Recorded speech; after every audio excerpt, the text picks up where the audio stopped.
Hello, Aquarius, and welcome to your June 2025 tarot card reading. We're going to get started with a major arcana card to get a better sense of a more focused theme for you. So let's go with this one. The World. Loving it. The World means a completion, a culmination, a finish line, finality.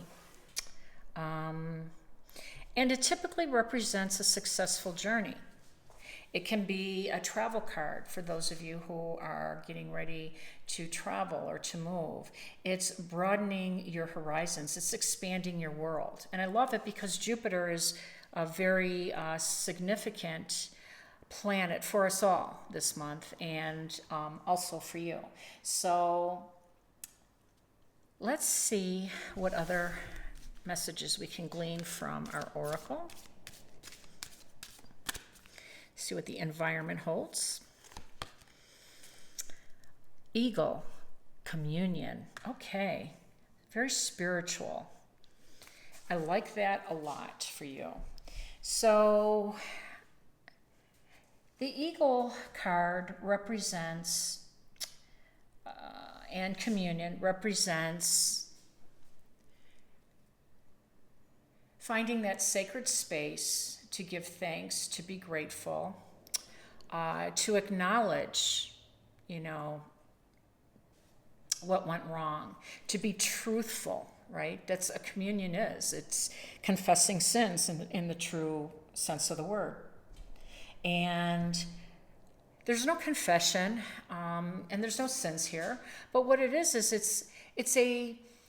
it's a declaration of the things that didn't go right for you, the things that went wrong, and what your contribution was to that, and asking for higher source, divine, to help you move forward in a different way as you explore this world. And I like that theme for you. I think that goes very well.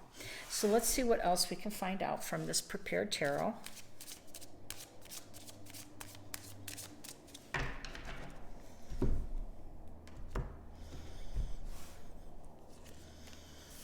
All right, so we have the Five of Pentacles, the Nine of Pentacles, and the Ace of Cups. All right, I say divine and I pull out my favorite ace, the Ace of Cups. So let's talk about divinity for a minute, or spirit, or source, or whatever you're comfortable with.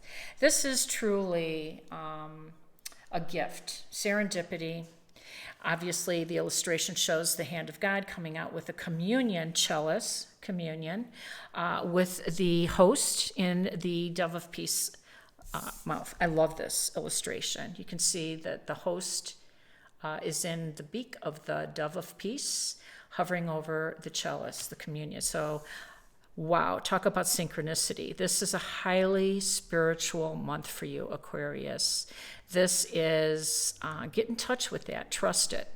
And source resides within us. And again, it is sacred, and it's an acknowledgement. And honestly, that's where you are at your most comfortable. Your soul is more comfortable there. Obviously, we have our ego that we have to move through this world with.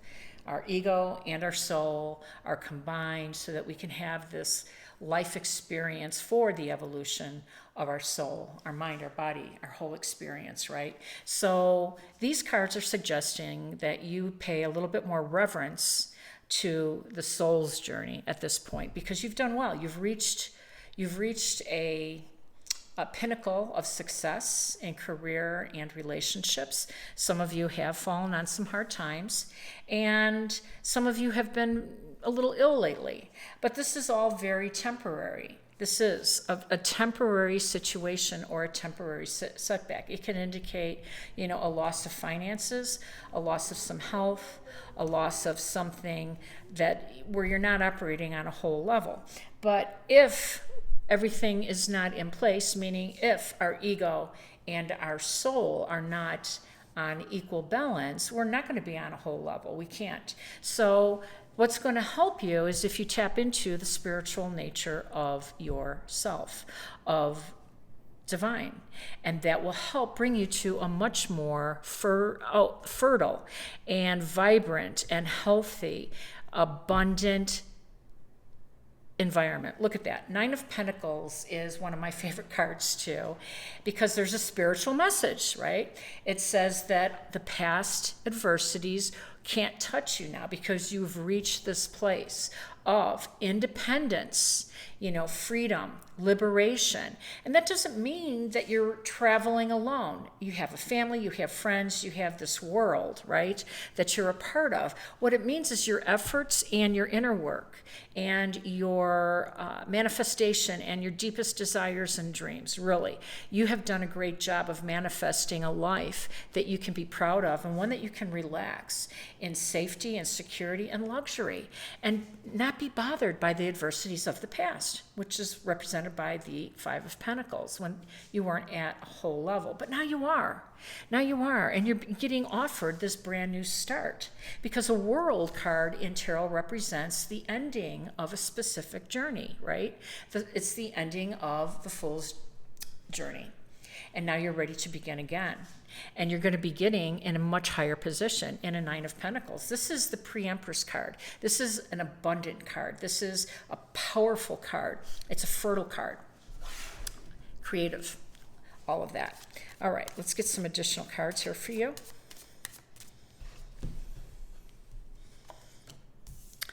Eight of Pentacles.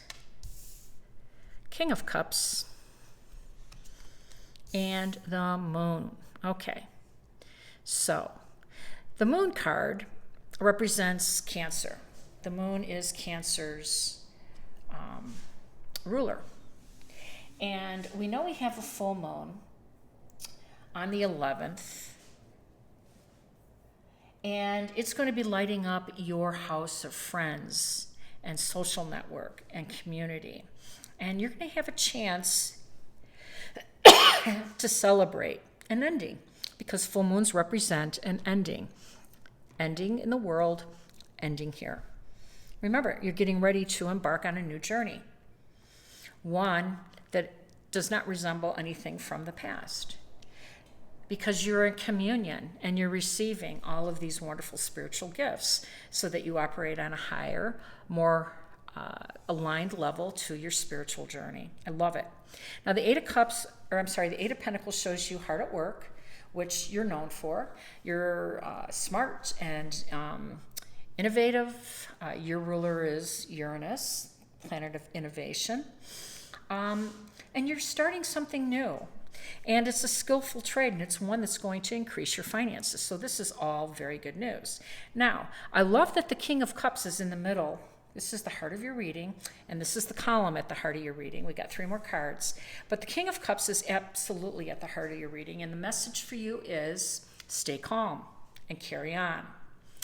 The King of Cups is known as the King of Zen because he is calm. He doesn't let outside forces disrupt or destruct what he's been working on. He has a very rich inner world. One I might point out is anchored with a deep sense of spirituality, which is why these cards came out. It helps you stay calm. It helps you have faith that things will work out. It helps you believe in something greater than yourself. And this will help you be calm, stay calm. He has a high EQ. He makes decisions measured by facts. He's compassionate. He's emotional. He's a cup. But he doesn't let his decisions be ruled by any emotions. And he doesn't show emotions. He understands that nobody's interested in a sad story, Aquarius. Nobody's interested in the grievances. Nobody's interested in replaying some of the things. And I say this because sometimes by nature, you have a way, which is why you're successful, because you hold on to things for a very long time, intensely. And that's one of the keys to your success, but it's also a drawback because sometimes you don't let go of the things that you're meant to, including grievances or people who have done some things that weren't, that upset you. So, staying calm means being emotionally intelligent, not letting things get to you. Now let's talk about what's going to get to you, because it's going to get to us all. We know that Mars is squaring Uranus, your ruler, who's in Taurus. And by the way, this is affecting your 4th house because that's where Uranus is for you right now. So Uranus is going to rock your world a little bit. It's going to rock your family world, your roots, your home, your domestic life. Something is going to be disrupted. And it can mean that person maybe needs some help being taken care of, or they've fallen on hard times. So there's going to be some of that disruption. And also Mars, you know, the volatile, disruptive, you know, force of energy that's colliding with your ruler, the Uranus of rebellion and disruption. Remember that they, along with your 4th house, are going to affect your relationships, your 7th house of partnerships and relationships. So it's going to be, the environment is already emotional because there's nothing more emotional more than relationships and our family and our roots, right? Our home is supposed to be our sanctuary, our place for security and safety. It's where we should be able to be vulnerable and protected. And sometimes it also means our family makeup and roots, and some of those things that you're revisiting might not be so pleasant. So it's always emotional. And so too are relationships. I mean, you know, so you've got a little bit of a task, and this King of Cups is saying the key to your success is to remain calm. All right. Last 3. We have the page, I'm sorry, the Knight of Pentacles and the 4 of Pentacles. Yep, and the sword. This is your, is this the only sword? It is. So this is your energy, Page of Swords, brand new energy. It wants you to know that you're on the other side of this volatile June 15th. And between the volatile June 15th, there's going to be a very lucky day for us all. And that means Jupiter is going to bestow some goodies your way, as he's going to bestow to everybody's on the 24th of June. That's when the Sun and Jupiter are going to collide and make some magic for us all. And it's going to be abundant. It's going to be good luck. It's going to be good fortune. And of course, the new moon is going to help, you know, with these aspects. So it's all good at the end of June. June 20th, the Sun comes into Cancer. And at that time, things really begin to change. And I'm saying that too because the moon card is the ruler of Cancer.